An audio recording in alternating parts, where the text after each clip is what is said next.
Imran Khan. Imran Khan.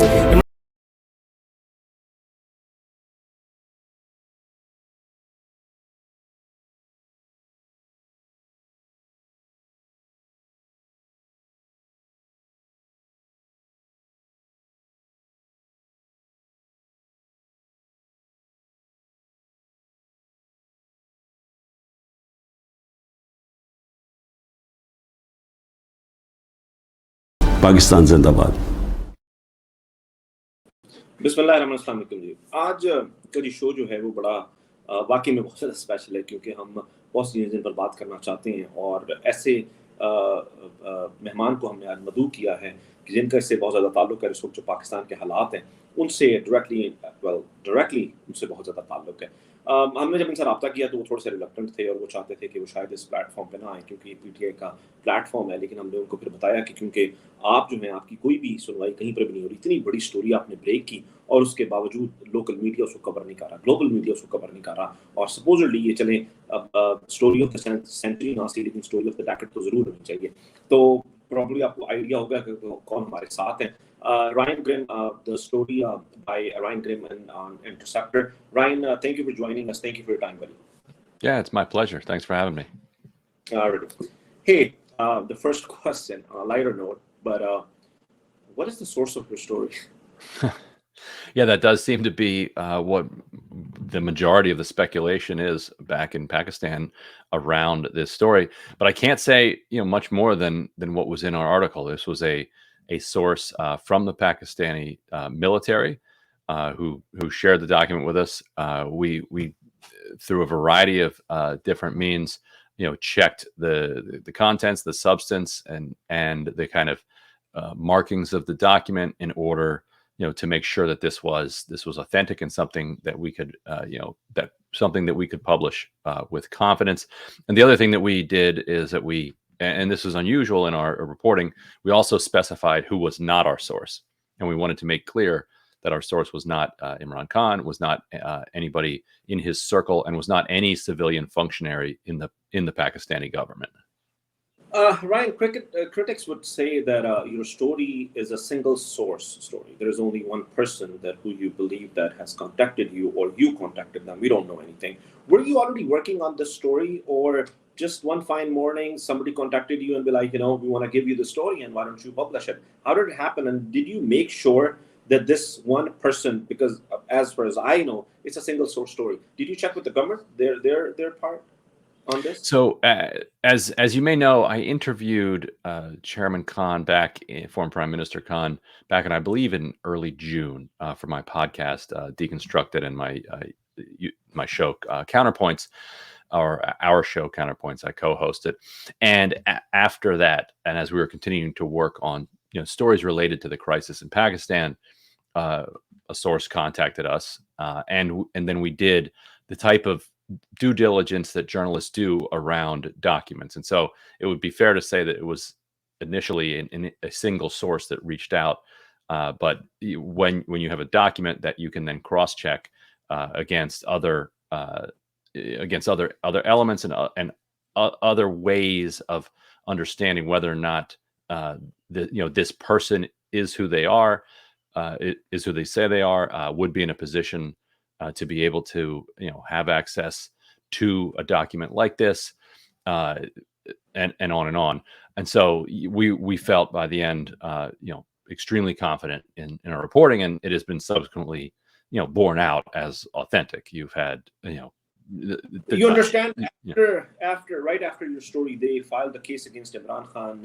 Their foreign minister is in their custody, judicial remand, and then there is another minister, Sadumar, that also with them. So do you think that it was probably pre-planned that they gave you the story, you published it, and after that they're claiming that it is Imran Khan who has given you the story, and it is against the Secret Act and whatever not? I mean, we understand that you cleared the story, but I want to ask you on the same, with the same question, I want to ask you another question, that your story published on August 9th.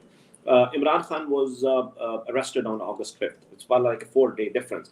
So I'm sure that you've been working on the story way before August 5th. Were you ever contacted by, or you were in contact with Imran Khan or any of his leadership, any of the party leadership regarding this cipher? Right. No, and in fact, even when I set up the interview with Imran Khan previously, I wasn't directly in contact with him. I was in contact with people around him. The only contact I had with him was during that interview, which we published, which is on air. I did not have any contact with anybody around him or anybody within PTI, during any of the process of the reporting, and that's actually somewhat unusual. Usually, toward the very end, we would go for a comment to everybody involved, and since Khan had publicly commented on this, the standard practice would be that you would go to Khan and or the PTI for comment. Khan, obviously, by the time we published, was in prison, so we couldn't go to him. But we didn't go to anybody in the PTI because we understood that the kind of Pakistani establishment would immediately insist that they were our source. Now, to your other question, no, I don't actually think that this was a setup, because if it were a setup, I think they'd have done a couple things differently. One, I think they might have put something in the document that undermined the document. I think they would have given us the same copy that Khan had access to, and then asked us to publish that copy so that they would have a slam dunk case. This is not the same copy that Khan had? I don't want to comment on what copy we have, but the source would have given us the same copy that Khan had, and they would have asked us to publish the copy of it so that you could then link them directly. So I don't think that the Pakistani establishment needed any extra evidence or information, or to continue to bring cases against Imran Khan. The truth of the allegations doesn't seem to remotely have anything to do with whether or not they file cases and can even attain convictions, if you look at the conviction that he already has. Okay. So regarding the media, then when I asked you, I wanted to ask another question related to that. We understand that in Pakistani media, they got the message from the powerful people not to invite you, not to cover the story, and no one invited you on any national TV. And this is the reason that I thought that maybe we can have a word with you. But why not anything on global media? I mean, this supposedly one of the biggest stories. I mean, it's a regime change by the U.S., by the government. The U.S. government is involved in it. Washington, D.C. is involved in it. Why not? What could be the reason that the global media is not interested in your story? The global coverage has been slim. You've had some coverage in the Guardian. You've had some coverage in the UK press. Obviously, the Indian press has covered it heavily. But you're right. In the United States, the media there has largely ignored, other than pressing the State Department after the story came out on the contents of the cipher, they've largely ignored the story. And there is a U.S. role, and the U.S. State Department, did repeatedly deny what we now know that they in fact did, which was encourage the ouster of Imran Khan. So you'd really have to ask a lot of these other media outlets. But I think you could. There's all sorts of armchair speculation that you could do. I think that if President Trump had been caught in this kind of a lie, I think that you would actually see wall-to-wall coverage of it. But that's not the situation that we're in now. It's the Biden administration, and I think it's probably complicated by the fact that this was related to Ukraine, and in the United States now, support among kind of the traditional establishment for the war in Ukraine is very high, and so maybe it gets too close to that question. But that's all speculation, if some of those editors would come on the program and answer the questions, I'd be interested to hear what they would say. Okay, so we understand that it's a matter of whatever was happening in Russia and Ukraine, and U.S. wanted a different kind of, a specific kind of a response from Pakistan, which they didn't take any sides. But now the thing is it a routine matter for the powerful people, powerful countries, superpower like the U.S. to overthrow whoever they want to, like the prime minister? We have seen in the past too, like in 50s in Iran. We have seen some other places. We see, as a matter of fact, right now too, that they've been doing it. So, do you think that it's okay to do that? I mean, well, do I think it's okay? That's not up to me. But no, I don't personally think it's okay. I wouldn't say that it's common, but I wouldn't say it's unusual either. And you don't have to go back all the way to the 1950s either. You obviously have the violent overthrow of the Iraqi government, but that's a separate question.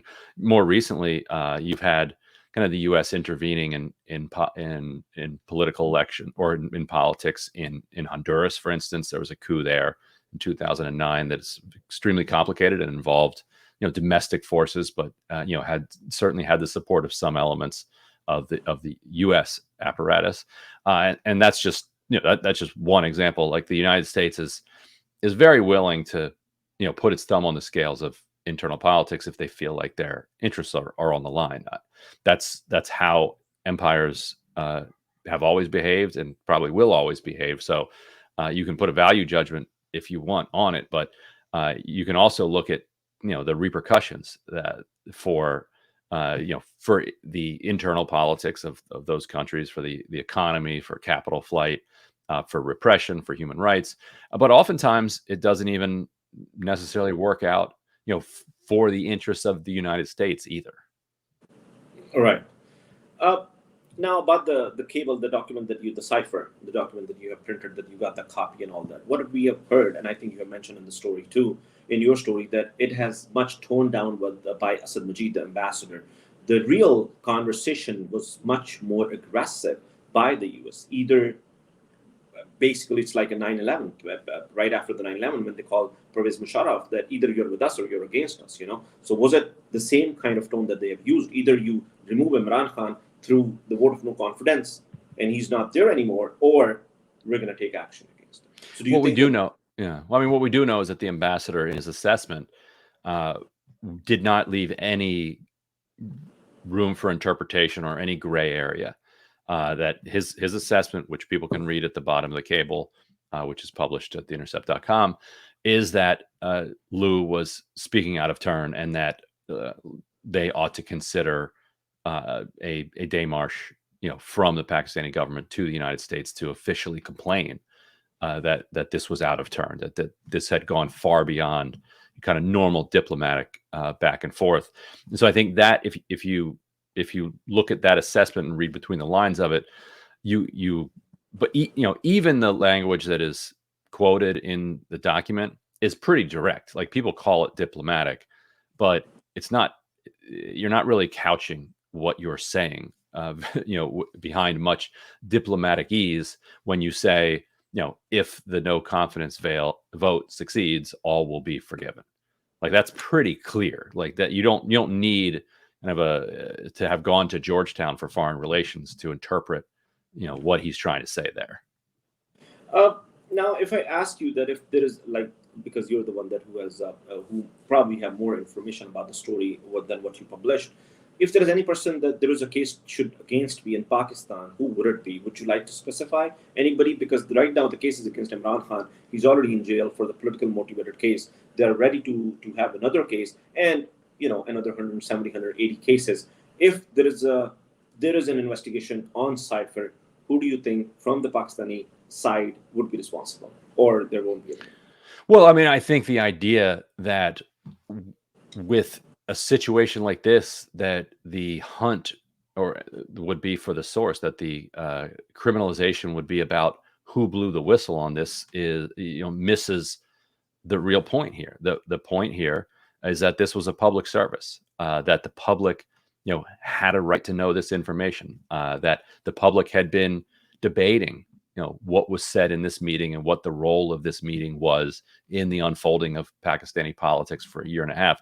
A democracy deserves to have an informed kind of democratic public. And so, I think the person who shared this document is a public servant and somebody who deserves public praise, not prosecution.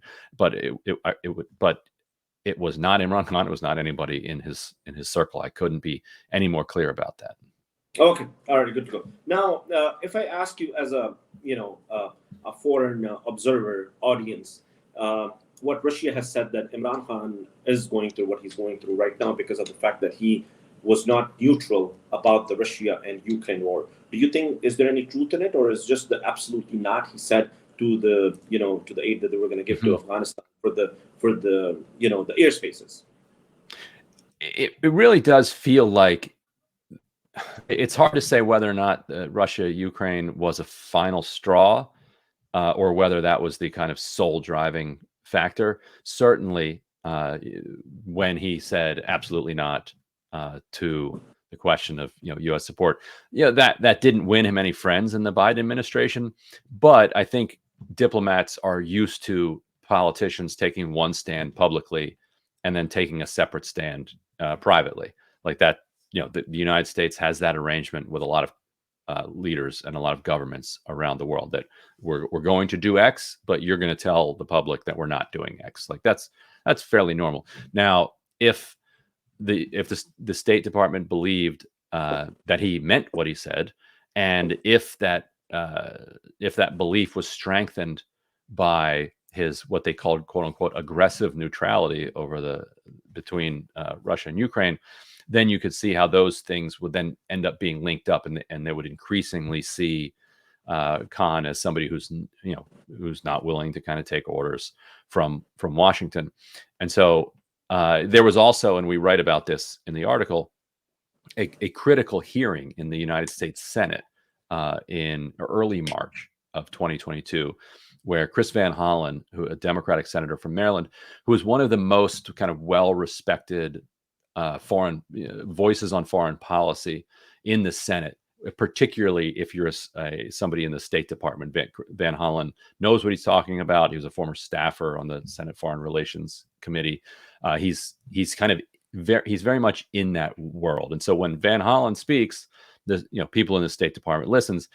And Van Hollen really called Don Liu onto the carpet and said, you are here, complaining. You've complained that Imran Khan is not supporting Ukraine policy, but isn't it your job as a diplomat to speak to somebody in Pakistan ahead of time that if this is so important to us, that we ought to be, aggressively, using our powers of diplomacy in order to try to get the thing that we want out of the government. So why was the State Department not even bothering to talk to Pakistan? And so this was a very public kind of berating that Liu took from Van Hollen, and then it was only a few days later that this luncheon meeting happens, and you could sort of see kind of Liu kind of taking out the beating that he took on the Pakistani ambassador.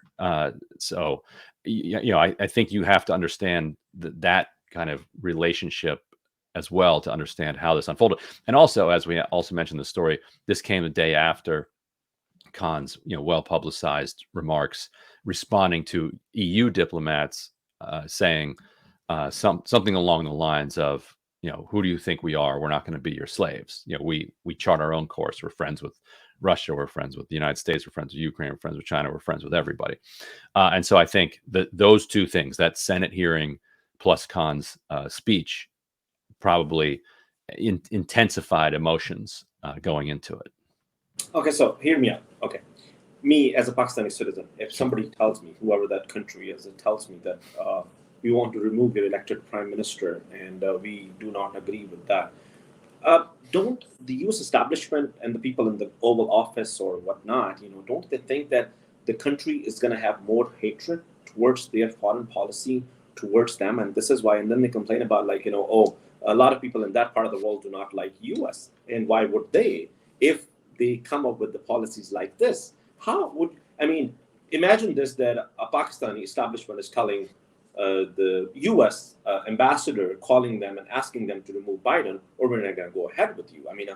A country with a 240 million population, a nuclear power, how could you dictate like this? The United States has been doing this, largely since World War II around the world, and the United States manages to maintain, some, significant support from populations around the world. Even in Iran, for instance, there's a lot of kind of support for the idea of the United States, even if there is a lot of kind of hostility towards a lot of American leaders. Some of that has to do with kind of American pop cultural hegemony. Everywhere you go, you hear American music, you see American movies. The ideas that animate America are inspirational to people around the world.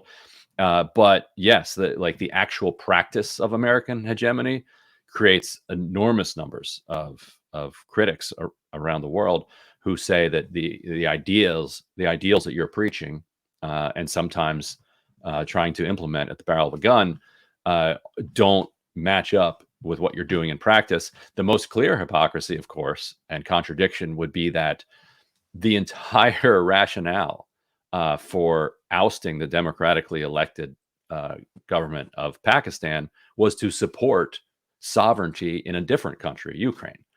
So the entire thing kind of just falls apart amid its own contradictions, just right there at the very beginning. But the United States, foreign policy has always been since World War II to do what it can get away with, and it continues, as a kind of sole superpower to be able to, exercise that kind of power. And it's, I think the amount of power that the United States has is really brought into stark relief here, because in some ways it's not as if we don't have any evidence that Joe Biden called a meeting and said, "This is what I want to happen." Rather, we have one United States senator putting pressure on one, U.S. State Department official, who then reams out a Pakistani ambassador, who then writes a cable that is, available very widely in the government, and gives insight into what the U.S. State Department said at this meeting.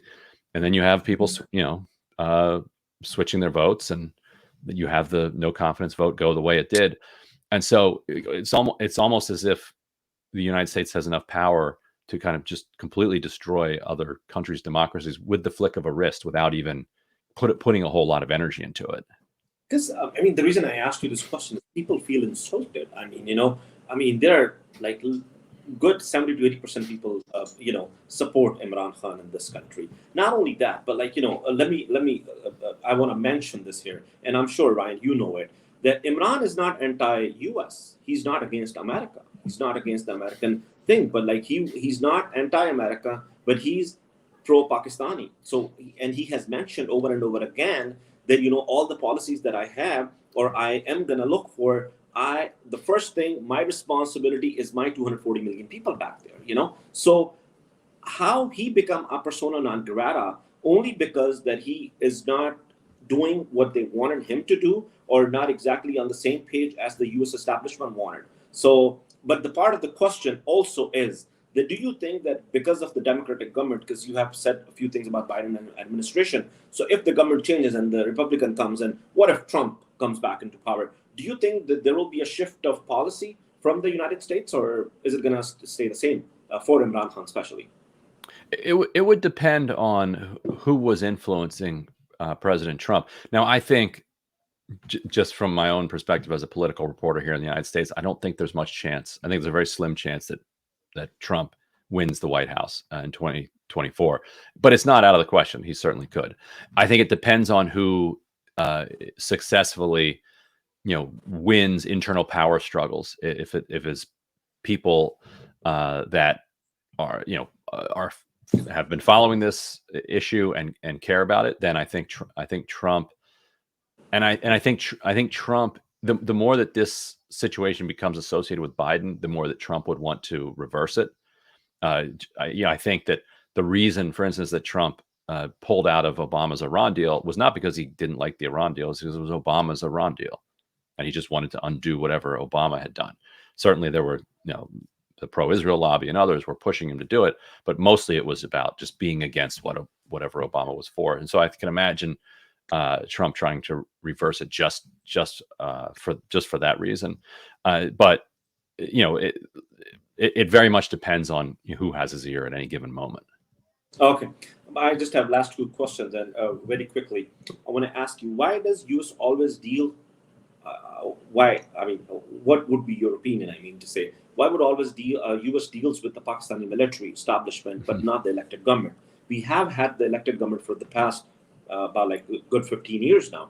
But sure, before that it was a dictatorship. There was a dictator who was ruling the country, but there was still a democratic process. But they always, whenever they visit Pakistan, they got to visit the Prime Minister office and the GHQ too. So why is that? Why is there ties? This is against the American democratic values itself. Well, I think you have to look at the time frame. The interest that the United States had in Pakistan was mostly related to Afghanistan, and somewhat in let's say countering the rise of China, but mostly we're talking about military cooperation as it relates to the drone war in Pakistan, but also in Afghanistan. And so I think the United States just was in the habit of paying lip service to the civilian government over in Pakistan. They probably felt that they just didn't need to. Okay, one last question about the U.S. government and the Biden administration, if I may. We have seen the human rights violation from the last 16 months over and over again. 10,000 people were abducted. People have been picked up. They're being in the court. I mean, for the wrong allegations, political motivated cases against Imran Khan, against the party. Why not? There is any human right, violation or human right. I mean, the voices from the U.S., especially from the Oval Office, I'm talking about, or the Biden administration, in the favor of the party who's going through whatever they're going through from the last 16 months. And they said that it has nothing to do with us. It's their internal matter. I mean, the rules for countries that are, in line with the United States are different than the rules for countries that are either, adversarial to the United States or are non-aligned. And to answer a question that you brought up earlier about Imran Khan being kind of pro-Pakistan, Pakistan first, he I'm sure is familiar with the history of the non-aligned movement during the Cold War. There was an effort by dozens of of significant countries to kind of put together a bloc that would say, look, we care about our interests and our populations first. We are not aligned either with the Soviet Union or with the United States. We're a non-aligned bloc that is interested in economic growth and et cetera, for our own people. And the United States response to that was to treat people who were non-aligned as adversarial. It was a very, Bush put it into words when he said, you're either with us or against us. But that was kind of the American foreign policy throughout the Cold War. And there's never been a day where the United States said, oh, we're no longer operating under that assumption. Like that is still how we see it, that the United States sees it, that if you are not an active ally in all matters with the United States, then you are an adversary. And so the idea that you can be non-aligned and have the United States treat you as neutral, for the most part, there are some countries that might be an exception. Maybe you're powerful enough, like India, you can kind of get away with that. But for the most part, the United States is just not going to countenance that. And then it's up to that country whether or not they can kind of withstand that pressure.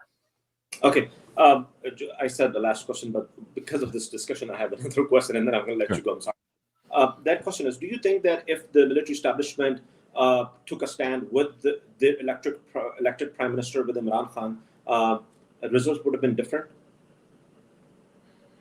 Well, yes. I mean, I think that what the meeting between the ambassador and Don Lu did was signal to the military that if it decided that this is the move that it wanted to take, that it would have U.S. permission.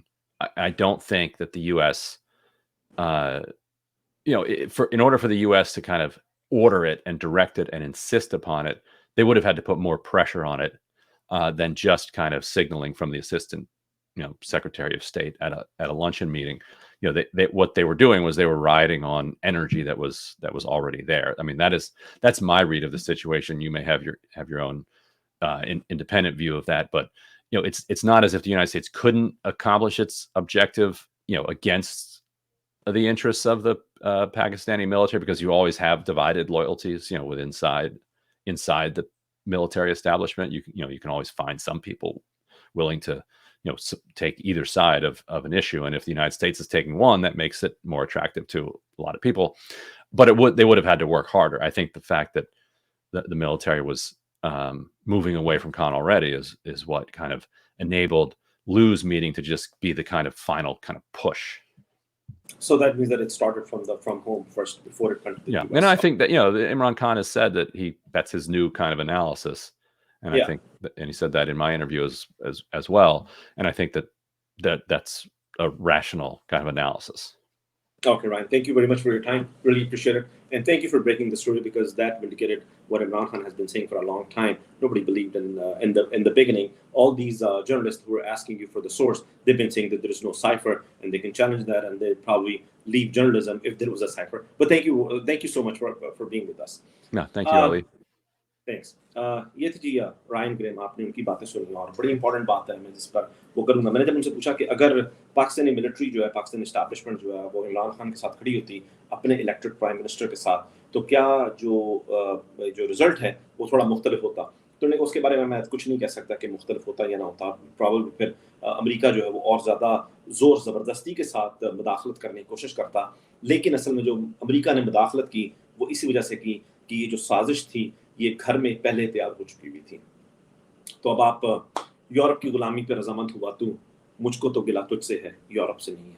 تو امریکہ کو, یہودیوں کو, کافروں کو, باقی لوگوں کو میرے خیال سے مورد الزام ٹھہرانے سے بہتر ہے کہ ہم اپنے آپ میں, اپنے گریبان میں جھانکیں کہ ہم کہاں پر جا رہے ہیں, اس ملک کو کہاں پر لے کر جا رہے ہیں. آخر ہم کب تک کسی کی ایک فون کال پر اس طرح کے فیصلے کرتے رہیں گے؟ آخر کب تک یہ ہوگا کہ 24 کروڑ عوام جو کہ اپنا ہیرو ٹیپو سلطان کو مانتی ہے, اس کے جو فیصلہ کرنے والے ہیں وہ اب بہادر شاہ ظفر کے فالوورز ہوں گے؟ آخر کب تک ایسا ہوگا؟ زیادہ دیر چلے گا نہیں. میں بار بار یہ کہتا ہوں, میں لکھتا ہوں اس بارے میں یہ کہہ بھی دیتا ہوں, یہ ملک جس جگہ پر پہنچ چکا ہے یہ ویسے نہیں چل سکے گا. اس کے بارے میں سوچنا پڑے گا, بیٹھنا پڑے گا, اس کو آگے لے کر جانا پڑے گا. اگر آپ سمجھتے ہیں کہ اسی طرح زور زبردستی دھونس سے یہ چل جائے گا, یہ نہیں چل سکے گا, یہ بہت زیادہ مشکل ہو جائے گا. اور یاد رکھیے گا, طاقت کا اصل سرچشمہ صرف اور صرف عوام ہے. پاکستان زندہ.